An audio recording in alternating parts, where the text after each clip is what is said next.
इससे पहले ना किसी ने सुनी, ना किसी ने देखी इतनी सटीक भविष्यवाणी। चाल चक्र। नमस्कार, बहुत स्वागत है आपका। आप देख रहे हैं चाल चक्र और मैं हूं आपके साथ शैलेंद्र पांडे।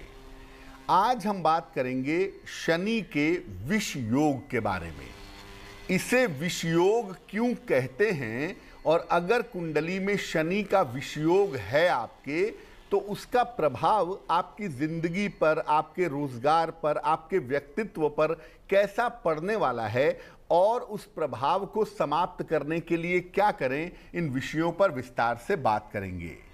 चाल चक्र में आज क्या खास है, चलिए बताते हैं आपको। चाल चक्र में आज बात करेंगे कि शनि का विष योग आखिर होता क्या है। बात करेंगे कि विष योग का जीवन पर, जिंदगी पर कैसा प्रभाव पड़ता है और ये भी जानेंगे कि अगर कुंडली में विष योग है तो इससे छुटकारा कैसे पाया जाए ताकि जीवन में जो विष का प्रभाव है वो समाप्त हो सके। तो आज शनि के विष योग पर हम विस्तार से चर्चा करेंगे और आपको बताएंगे कि इस विष योग का असर जिंदगी पर किस तरीके से पड़ता है। लेकिन फिलहाल जान लेते हैं आज के पंचांग की स्थिति क्या है। आज तिथि है ज्येष्ठ कृष्ण पक्ष की एकादशी तिथि। नक्षत्र है रेवती नक्षत्र रात के 11:28 तक। इसके बाद अश्विनी नक्षत्र। चंद्रमा मीन राशि में संचरण कर रहे हैं रात 11:28 तक। इसके बाद मेष राशि में चले जाएंगे। राहुकाल का समय चल रहा है अभी और ये समय है सुबह के 9 बजे से 10:30 तक। पूर्व दिशा की तरफ आज यात्रा करने की मनाही है, लेकिन अगर यात्रा करना ज़रूरी है, मजबूरी है, तो जरा सा घी खाकर और भगवान का स्मरण करके यात्रा करेंगे तो मुश्किल से बचे रहेंगे। इसके पहले कि हम चर्चा की शुरुआत करें, आपको बताते हैं वो टेलीफोन नंबर जिस पर फ़ोन करके आप कार्यक्रम के दौरान हमारे साथ जुड़ सकते हैं। हमारा फ़ोन नंबर है 0120-480-7333 0120-4807-333। सबसे पहले ये जानते हैं कि शनि का विष योग होता क्या है, क्या होता है ये, और किन दशाओं में कुंडली में शनि का विष योग बन जाता है। शनि और चंद्रमा का अगर कुंडली में संबंध है, चाहे शनि चंद्रमा को देख रहा हो, चाहे शनि और चंद्रमा एक साथ बैठे हों, तो ऐसी दशा में कुंडली में विष योग बन जाता है। चंद्रमा का मतलब होता है अमृत और शनि का मतलब होता है विष। तो जब चंद्रमा वाले अमृत में 2 बूंदे जहर की पड़ जाती हैं तो पूरा अमृत ही विष में कन्वर्ट हो जाता है। चंद्रमा बहुत जल्दी नकारात्मकता ग्रहण करता है, बहुत जल्दी निगेटिविटी सोखता है और शनि उस निगेटिविटी को, उस नकारात्मक प्रभाव को स्थायी और मजबूत कर देता है। चंद्रमा अगर ज़्यादा निगेटिव हो जाता है शनि की वजह से तो उसको शनि बहुत ज़्यादा मजबूत बना देता है और अगर इसमें राहु आ गया तो ये उस प्रभाव को लंबे समय तक नकारात्मक बनाए रखता है। ये जो शनि चंद्रमा का मामला है, शनि जो है वो किसी भी चीज़ की परीक्षा लेता है। चंद्रमा जो है वो मन का अधिपति है, तो शनि का प्रभाव होने से मानसिक स्थिति निगेटिव हो जाती है और मन की बहुत सारी परीक्षा शनि लेता है। शनि का ये योग काफी नकारात्मक योग है और ये योग जीवन को बुरी तरह से छिन्न भिन्न कर देता है, जीवन को बुरी तरह से हिला देता है। अगर शनि चंद्रमा का विष योग कुंडली में है तो ये जीवन के लगभग हर क्षेत्र पर बुरा असर डालता है। और अगर आपकी कुंडली में चंद्रमा शनि का विष योग है तो ये बात आप जाने रहिए कि ये पूर्व जन्म के संस्कारों को बताता है और पूर्व जन्म के संस्कारों की वजह से ये उत्पन्न होता है। आम तौर पर शनि चंद्रमा का प्रभाव जिन कुंडलियों में होता है, यह प्रभाव पूर्व जन्म के कर्मों की वजह से चला आता है और इस जन्म में दिखाई देता है। अब कैसे जाने, किन लक्षणों से जाने कि व्यक्ति के जीवन में शनि और चंद्रमा का प्रभाव है? हो सकता है कुंडली ना हो, तो आप कैसे पहचानेंगे कि किसी व्यक्ति की कुंडली में शनि चंद्र का प्रभाव है या नहीं है? अगर शनि चंद्र का प्रभाव कुंडली में होगा तो व्यक्ति को नशे की बहुत आदत होती है।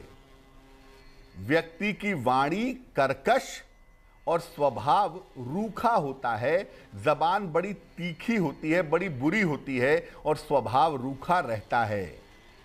शनि जो है वो आइसोलेशन पैदा करता है, अकेलापन पैदा करता है। इसलिए शनि चंद्रमा का प्रभाव होने से व्यक्ति को जीवन में अक्सर अकेले रहना पड़ता है और व्यक्ति को अक्सर विचित्र तरीके की रहस्यमयी बीमारियां भी हो जाती हैं। शनि चंद्रमा का प्रभाव हो तो व्यक्ति जादू मंत्र की तरफ जाने लगता है। उसे लगता है जीवन में ऑकल्ट पावर्स मिल जाएं, जीवन में चमत्कारी शक्तियां मिल जाएं। इस दशा में व्यक्ति तंत्र मंत्र, जादू टोना और क्षुद्र विद्याओं की तरफ झुक जाता है। विष योग होने पर व्यक्ति ज्यादातर दूसरे को नुकसान पहुंचाने के बारे में सोचता है और नुकसान पहुंचाने के लिए तंत्र मंत्र, जादू टोना, जो भी उपाय हो सके वो करने की कोशिश करता है और उल्टे सीधे रास्तों से जीवन में सफल होने का प्रयास करता है अगर कुंडली में शनि चंद्र का संबंध होता है तो। अब आपको एक बड़ी रोचक बात बताते हैं। विष योग अगर कुंडली में है तो इसके लाभ भी हो सकते हैं, बिल्कुल हो सकते हैं। कैसे हो सकते हैं? अगर ये योग कुंडली में है शनि राहु वाला, तो शनि और चंद्र वाला, तो बहुत बार ऐसा होता है कि व्यक्ति के पास रहस्यमयी शक्तियां आ जाती हैं, ऑकल्ट पावर्स। क्योंकि ऐसे लोग कभी कभी साधना में, ध्यान में इतने गहरे डूब जाते हैं कि उनके पास ऑकल्ट पावर्स आ जाती हैं। ऐसे योग से व्यक्ति की अतीन्द्रिय क्षमता बढ़ जाती है, जिसको आप इंट्यूटिव पावर कहते हैं। दूसरे के मन की बातों को जानना, दूसरे के भविष्य को जानना, घटने वाली घटनाओं का पहले से पता चल जाना, जिसको इंट्यूटिव पावर कहते हैं, ये बढ़ जाता है व्यक्ति के अंदर अगर कुंडली में शनि चंद्रमा का संबंध होता है तो।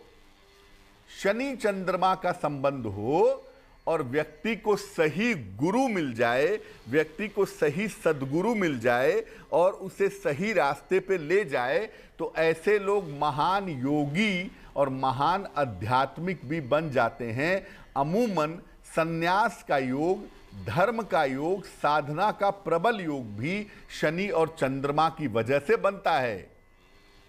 ऐसे लोग जिनकी कुंडली में शनि चंद्रमा का प्रभाव होता है, ऐसे लोग विदेश में जाकर के या अपने घर से दूर जाकर के जीवन में खूब सफलता प्राप्त करते हैं, जीवन में बहुत सफल होते हैं।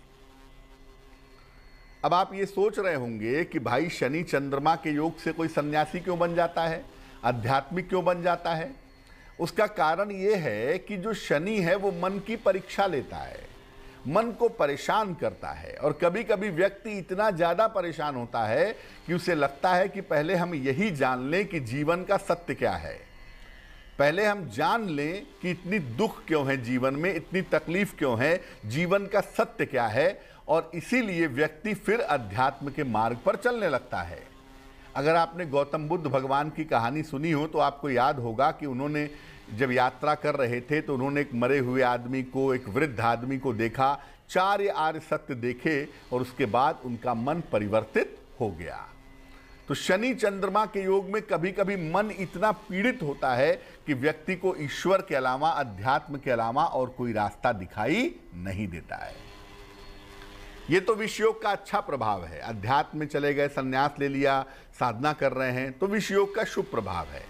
लेकिन जैसा पहले बताया कि विषयोग के बुरे प्रभाव भी होते हैं। अगर विषयोग का बुरा प्रभाव है आपकी कुंडली के ऊपर तो क्या उपाय करेंगे? नित्य प्रातः सूर्य भगवान को जल अर्पित करिए, सादा जल, प्लेन वाटर। और रोज सवेरे खाली पेट ब्रश करने के बाद उसी के पौधे के पत्ते चबाइए। सुबह और शाम रुद्राष्टक का एक एक बार पाठ करिए। नमामि शमीशान निर्वाण रूपम विभुम व्यापकम ब्रह्मवेद स्वरूपम। रुद्राष्टक का सुबह शाम एक एक बार पाठ करना बहुत अच्छा होगा।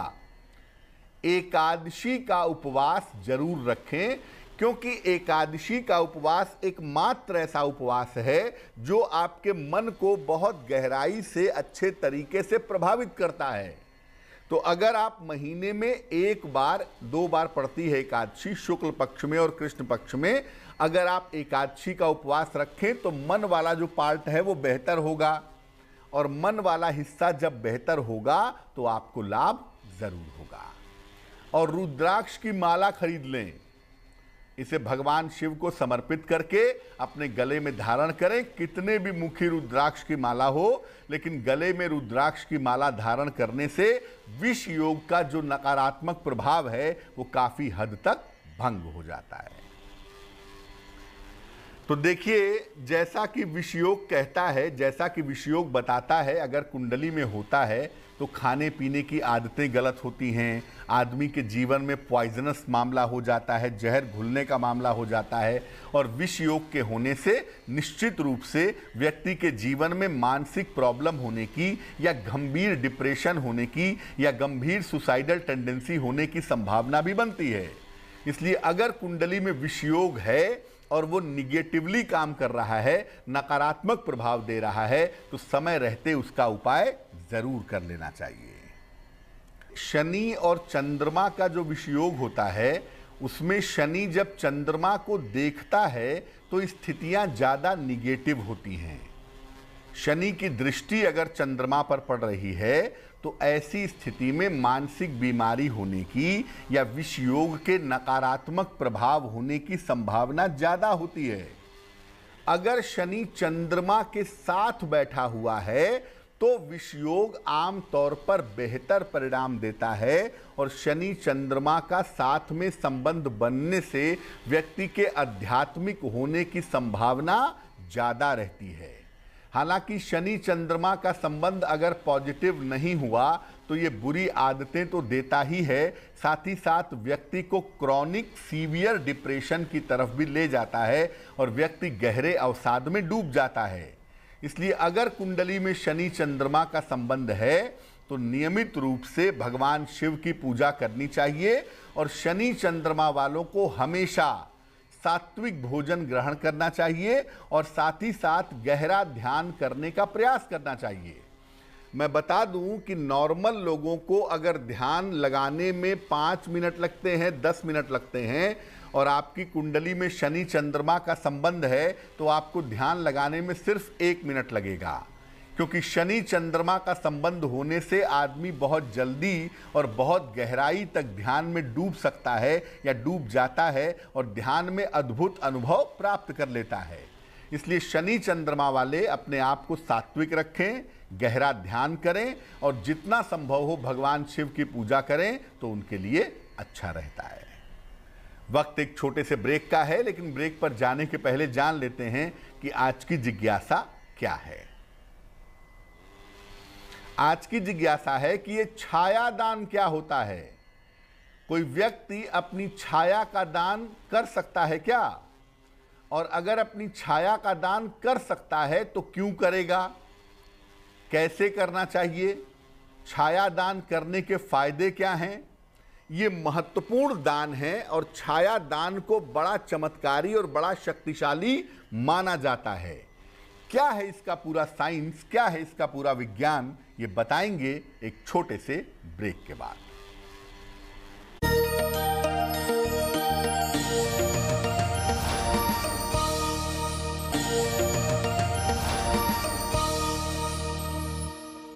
स्वागत है आपका ब्रेक के बाद। ब्रेक पर जाने के पहले हम आपको शनि और चंद्रमा के विष योग के बारे में बता रहे थे इस समय एक दर्शक जुड़ गई हैं हमारे साथ, दिव्यांशी हैं बरेली से, उनसे बात करते हैं। दिव्यांशी बताइए। जी सर, मैं अपनी पंडित जी मैं अपनी चाहती हूँ। किसके बारे में पूछना चाहती हैं? जी, सरकारी नौकरी। जन्म तारीख बताइए अपनी। 18 अगस्त 1993 शाम के 6:30 बजे। शाम को 6:30 बजे। कहाँ पे जन्म हुआ है? बरेली। आप जानना चाहती हैं कि आपको सरकारी नौकरी मिलेगी या नहीं मिलेगी? जी, कौन से विभाग में मिलेगी, अगर मिलेगी तो? अभी तैयारी कर रही हैं आप? जी जी। दिव्यांशी, जो आपकी कुंडली हमारे पास बनती है, ये कुंडली बनती है सिंह लग्न की, और आपकी राशि भी बनती है सिंह। सिंह लग्न है आपका, सिंह राशि है आपकी। महादशा आपकी सूर्य की चल रही है इस समय, और आपकी जो अंतरदशा इस समय चल रही है वो चल रही है शनि की। देखो, इस कुंडली में टैक्सेशन से संबंधित विभाग में, शिक्षा से संबंधित विभाग में, पुलिस विभाग में, आर्मी में, ऐसे किसी क्षेत्र में सरकारी नौकरी मिलने की संभावना बनती है, और ये सरकारी नौकरी वर्ष 2023 में दिखाई दे रही है। 2022 के अंत से इसका समय शुरू होता है, और 2023 में गवर्नमेंट जॉब की संभावनाएं आपकी कुंडली में बनती हैं। तो आप अपनी तैयारी जारी रखिए। आपकी कुंडली में विवाह का जो मामला है वो थोड़ा सेंसिटिव दिखाई दे रहा है। वैवाहिक जीवन में थोड़ी समस्याएं दिख रही हैं, इसलिए जब भी विवाह करें कुंडली मिला करके सोच समझ के विवाह करें, क्योंकि वैवाहिक जीवन में दिक्कतें रह सकती हैं। फिलहाल अपने करियर के लिए और अपने स्वास्थ्य के लिए आप एक माणिक्य बनवा के पहन लें। तकरीबन 6 से 8 रत्ती का माणिक्य तांबे या सोने की अंगूठी में, दाहिने हाथ की अनामिका अंगुली में, रविवार को प्रातः। और इसके अलावा रोज सवेरे सूर्य भगवान को जल चढ़ाएं और आदित्य हृदय स्तोत्र का पाठ करें, तो आपके लिए बहुत अच्छा रहेगा। वक्त एक और छोटे से ब्रेक का हो गया है, और ब्रेक के बाद वापस आएंगे तो बात आपके राशियों की करेंगे, आपके प्रश्न का उत्तर देंगे और समाधान करेंगे आपकी जिज्ञासा का।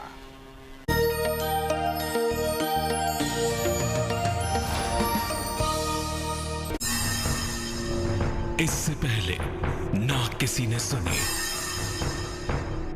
ना किसी ने देखी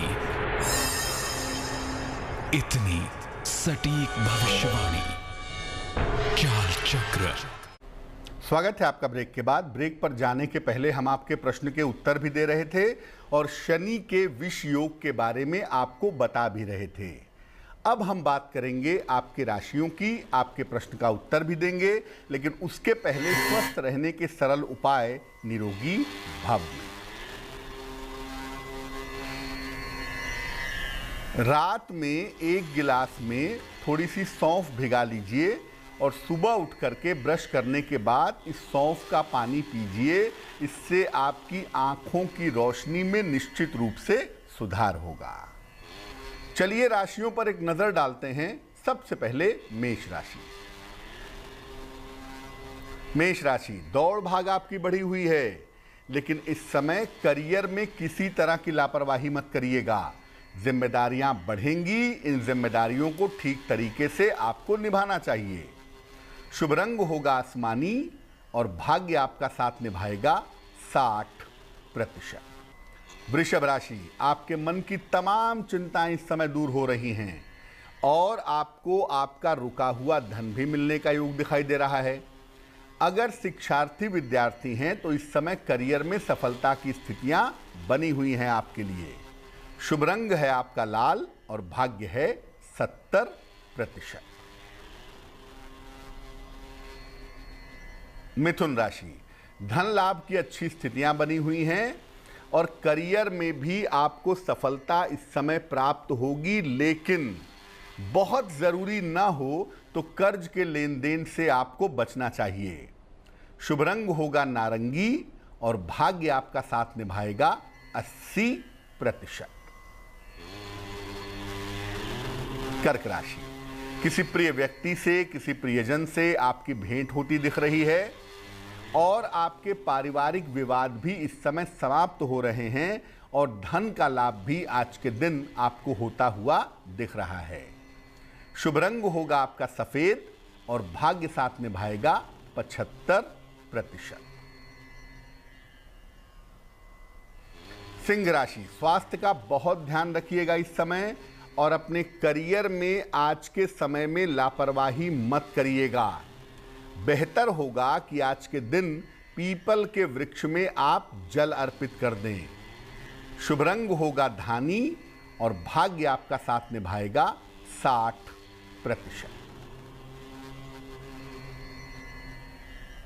कन्या राशि, आपके तमाम रुके हुए काम इस समय पूरे होते दिख रहे हैं और इस समय आपका लंबा स्थान परिवर्तन होने का मामला भी दिखाई दे रहा है। अगर आप अविवाहित हैं तो इस समय आपकी शादी तय हो सकती है। ये संभावनाएं कुंडली में जरूर बन रही हैं। शुभ रंग होगा आपका पीला और भाग्य होगा 70%। तुला राशि, काम का प्रेशर दबाव आपके ऊपर बढ़ेगा और काफी दौड़ भाग भी आज के दिन आपको करनी पड़ेगी। अपने क्रोध पर इस समय नियंत्रण बनाए रखिए, वरना इसके परिणाम आपके लिए बेहतर नहीं दिखाई दे रहे हैं। शुभ रंग है आपका चांदी जैसा रंग यानी सिल्वर और भाग्य होगा 65%। वृश्चिक राशि, करियर में इस समय सफलता मिलेगी। आपका रुका हुआ काम इस समय पूरा होगा। आर्थिक लाभ के भी सुंदर योग इस समय बने हुए हैं और पद प्रतिष्ठा का लाभ होता हुआ भी आपके लिए इस समय में दिख रहा है। शुभ रंग होगा आपका सुनहरा और भाग्य आपका साथ निभाएगा 75%। धनु राशि, स्वास्थ्य पर बहुत ध्यान रखें और अगर किसी यात्रा पर जा रहे हैं या यात्रा कर रहे हैं तो यात्राओं में सावधानी रखें। पीपल के वृक्ष में अगर आप जल अर्पित करें तो आपके लिए बहुत शुभ होगा। शुभ रंग होगा गुलाबी और भाग्य आपका साथ निभाएगा 60%। मकर राशि, मन की तमाम चिंताएं कम होंगी और करियर में बेहतर बदलाव के अवसर भी आपको इस समय में मिलेंगे। लेकिन अगर किसी यात्रा पर जा रहे हैं, जाना चाहते हैं तो यात्राओं में सावधानी रखें। शुभ रंग होगा आपका फिरोजी और भाग्य होगा 70%।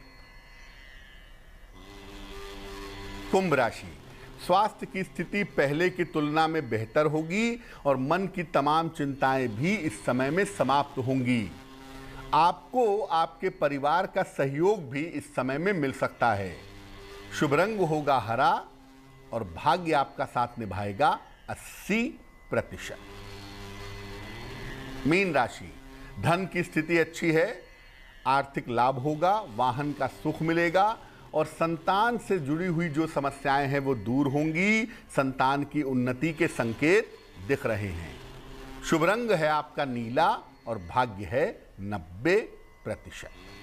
इस बीच एक दर्शक जुड़ रहे हैं हमारे साथ, दीपक जी हैं लखनऊ से, उनसे बात करते हैं। दीपक जी बताइए। नमस्कार पंडित जी। जी नमस्कार सर, अपने बेटे के बारे में पता करना था मुझे। जन्म तारीख बताइए बेटे की। 1 अक्टूबर 1 अक्टूबर 2000। समय बताइए। दोपहर के 3 बजे। कहाँ पे जन्म हुआ है? लखनऊ। क्या प्रश्न है दीपक जी? सर, इनके कैरियर के बारे में और इनकी शादी के बारे में पता करना था। इनका कैरियर कैसे रहेगा और विवाह कब होगा? हाँ। आपके बेटे की जो कुंडली हमारे पास बनती है ये मकर लग्न की कुंडली है और इनकी राशि जो बनती है वो बनती है तुला राशि। महादशा आपके बेटे की इस समय शनि की चल रही है और अंतरदशा इस समय राहु की चल रही है। सबसे पहले बता दूं कि आपके बेटे के पेट में, लिवर में, आंतों में इस समय दिक्कत हो सकती है। डाइजेस्टिव सिस्टम का बहुत ध्यान रखें। इसके अलावा वाहन चलाने में सावधानी रखें। बीकॉम कर चुके हैं आपके सुपुत्र तो बेहतर होगा कि अब इनको गवर्नमेंट जॉब की तैयारी कराई जाए, जैसे एसएससी की तैयारी कराई जाए या बैंकिंग की तैयारी कराई जाए तो उसमें बेहतर नौकरी पाने के योग कुंडली में ज़रूर बनते हैं। विवाह जब भी करेंगे, वैसे तो कुंडली कहती है कि विवाह 28 साल के आसपास होगा, लेकिन विवाह जब भी करेंगे कुंडली मिला करके सोच समझ के निर्णय लेंगे, क्योंकि कुंडली में वैवाहिक जीवन में दिक्कतें दिखाई दे रही हैं। अब आपके पुत्र का स्वास्थ्य वाला फैक्टर ठीक रहे और ज़िंदगी बेहतर बनी रहे, इसके लिए इनको एक पन्ना बनवा करके आप पहना दें। तकरीबन 6-7 रत्ती का पन्ना चांदी की अंगूठी में, दाहिने हाथ की सबसे छोटी उंगली में, बुधवार की शाम को पन्ना पहनाने से लाभ होगा। एक और दर्शक हमारे साथ जुड़ गई हैं, लखनऊ से प्रज्ञा हैं, उनसे बात करते हैं। प्रज्ञा बताइए। हाँ पंडित जी नमस्ते। जी नमस्कार। हाँ पंडित जी, मेरी डेट ऑफ बर्थ है 1 अगस्त 1995। समय बताइए। शाम को 6:27। कहाँ पे जन्म हुआ है? कानपुर। क्या प्रश्न है प्रज्ञा, पूछिए। मैं बीए फाइनल में हूँ। मेरा मतलब अभी एग्जाम्स हुए थे तो कुछ पेपर निकले, कुछ नहीं निकले, तो मतलब कैसा रहेगा, कब तक मेरा एग्जाम निकल पाएगा। और दूसरी बात, छोटे से मैं किराए के घर में रह रही हूँ, मम्मी पापा का घर भी नहीं हो पा रहा है, तो फाइनेंशियल मतलब वो भी नहीं है, अच्छा नहीं है फाइनेंशियल स्टेटस, पापा की जॉब भी नहीं है। तो कुंडली आपकी मकर लग्न की है और राशि आपकी बनती है कन्या। महादशा आपकी राहु की चल रही है इस समय, और अंतर दशा चल रही है केतु की अप्रैल 2022 तक। पहले तो बता दूं कि अप्रैल 2022 तक आपका समय अच्छा नहीं है। इस समय में शिक्षा में सामान्यतः आपको दिक्कतें परेशान करेंगी, लेकिन अप्रैल 2022 के बाद से आपका करियर अच्छा दिख रहा है। टीचिंग के सेक्टर में, शिक्षा क्षेत्र में अगर आप प्रयास करें तो इसमें आपका करियर काफ़ी बेहतर होता हुआ दिखाई देता है। क्या करना चाहिए? देखिए, टीचिंग जॉब में जाने का प्रयास करिए, और जहाँ तक संपत्ति के बेहतर होने का सवाल है, प्रॉपर्टी के लाभ होने का सवाल है, तो आपके पिता की स्थिति में भी सुधार अगले साल के अप्रैल के बाद होगा, और अगले साल अप्रैल के बाद ही संपत्ति का लाभ होने की संभावना भी बनती है। फिलहाल आप ऐसा करें, हर मंगलवार शाम को और हर शनिवार शाम को घर में सुंदर कांड का पाठ करें, या अपने माता पिता से कहें कि वो करें, तो इससे घर की जो मुश्किलें हैं वो दूर होंगी। एक दर्शक जुड़ रही हैं इस बीच हमारे साथ, नेहा हैं भीलवाड़ा से, उनसे बात करते हैं। नेहा बताइए। जी नमस्ते पंडित जी, मुझे अपने भाई के बारे में जानना है। जन्म तारीख बताइए अपने भाई की। 22 सितंबर 1992। समय बताइए। समय उसका 8:40 का है, मॉर्निंग का। कहाँ पे जन्म हुआ है? जयपुर में। पूछिए क्या प्रश्न है। जी मुझे पूछना है, उसकी मतलब प्रिपरेशन कर रहा है सरकारी नौकरी के लिए, अभी तक कहीं पे उसका बैच नहीं पाया नौकरी का, तो उसके योग है या नहीं, प्राइवेट में कर रहे हैं या फिर सरकारी में ही तैयारी करता है? आपके भाई साहब की जो कुंडली बनती है ये तुला लग्न की कुंडली है, और आपके भाई साहब की राशि बनती है मकर राशि। महादशा इनकी बुध की चल रही है इस समय, और अंतर दशा इनकी बृहस्पति की चल रही है। नौकरी पाने का समय आपके भाई साहब का चल रहा है, और अक्टूबर 2022 के पहले निश्चित रूप से सरकारी नौकरी में चले जाएंगे। ये संभावना कुंडली के हिसाब से दिख रही है। सिर्फ हमें शनि वाले पार्ट को ठीक करना होगा।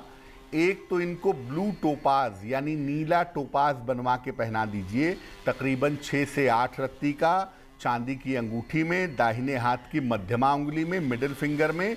शनिवार की शाम को एक इनको ब्लू टोपास पहनाइए, और इनको बोलिए कि रोज शाम को 108 बार ओम शं शनैश्चराय नमः इस मंत्र का अगर जप करें तो बहुत अच्छा रहेगा।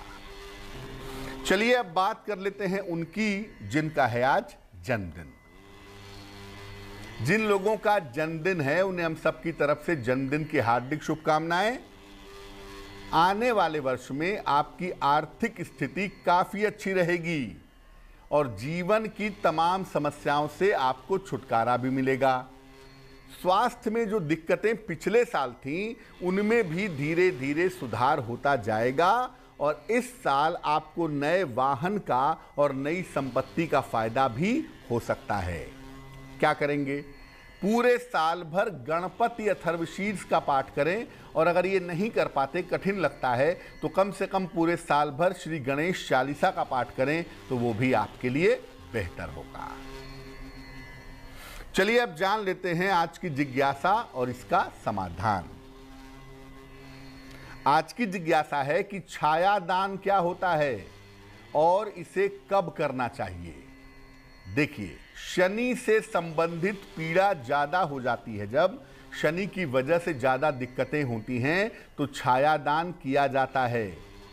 एक पात्र में, कटोरी में या मिट्टी के दीपक में सरसों का तेल लेते हैं, उसमें अपना चेहरा देखते हैं और बर्तन समेत उस तेल को दान कर देते हैं। इसको छायादान कहते हैं।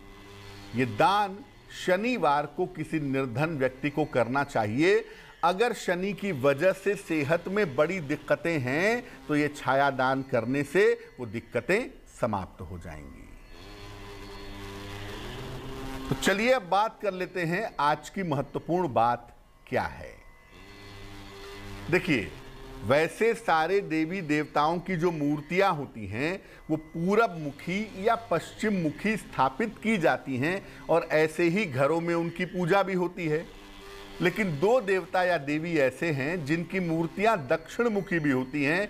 एक होती है मां काली की मूर्ति, विशेष स्थितियों में दक्षिण मुखी, और एक है बजरंगबली हनुमान जी की मूर्ति दक्षिण मुखी। हालांकि उज्जैन में जो महाकालेश्वर का शिवलिंग है वो भी दक्षिण मुखी है।